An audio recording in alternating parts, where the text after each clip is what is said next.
আসসালামু আলাইকুম। বলেন তো কোথায় এসেছি আমি? বাংলাদেশে। ইয়েস, এটা বাংলাদেশে। একটু ঘুরতে গিয়েছিলাম। মাশাল্লাহ, জায়গাটা অনেক সুন্দর। তো এখানে একটু আমার বন্ধুকে দিয়ে একটু বলছিলাম যে ভিডিও নে তো একটু।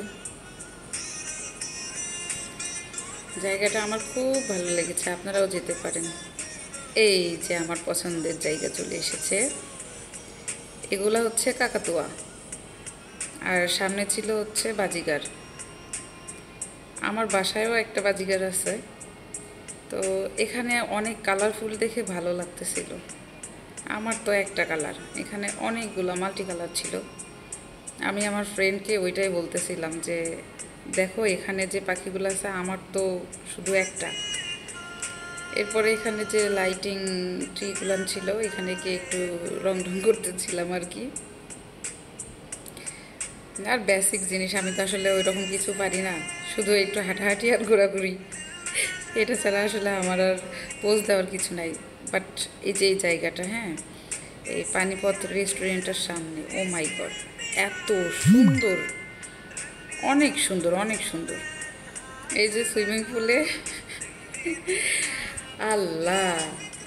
আচ্ছা, আপনাদের সাথেও কি এমন হয় বলেন তো?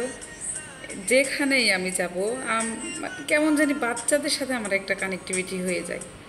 এই যে বেবিগুলোকে দেখতেছেন না, সারা পুলে এই চারটা বেবি ছিল আর আমি, মানে আমার এক মুহূর্তের জন্য মনে হয় না যে আমি বড়, ওদের সঙ্গে একদম মিশে গেছিলাম। হ্যাঁ, এরপরে একা একা একটু পোস্টোস দিয়ে ভিডিও করতেছিলাম। আর এই যে ওয়ান্ডারল্যান্ডের সব থেকে মূল আকর্ষণ ছিল স্নোফল। এখানেও দেখছেন একটা রাজকুমারী দাঁড়াইছে আমাদের সঙ্গে। মাশাল্লাহ মাশাল্লাহ, বেবিটা অনেক সুন্দর ছিল। তারপরে আমি এখানে তো যে বাচ্চামিটা করছি আল্লাহ, আর চিৎকার চেঁচামেচি করছি, আমি তো অরিজিনাল ভয়েসটা দিতেই পারি নাই শুধু এই চিৎকার চেঁচামেচির জন্য। বাট খুব ভাল লাগছে, আপনারাও যেতে পারেন, খুব সুন্দর।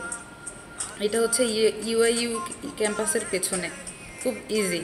বাড্ডাতে ইউআইইউ ক্যাম্পাস যাবেন, ওইটার পেছনে চলে যাবেন, দেখবেন সুন্দর করে লেখা আছে ওয়ান্ডারল্যান্ড। আই হোপ এত কম বাজেটে এত সুন্দর একটা জায়গা সবার ভালো লাগবে। তবে আমি রিকমেন্ড করব আপনারা ফ্রাইডে স্যাটারডে অ্যাভয়েড করবেন, কারণ ওই দিনগুলোতে একটু বেশি রাশ থাকে। আমি যেহেতু সোমবারে গিয়েছিলাম, বেশ ফাঁকা ছিল, নিরিবিলি ছিল, ভালো লাগছে। ভালো লাগলে ভিডিওটি লাইক কমেন্ট দিবেন। Thank you so much everyone.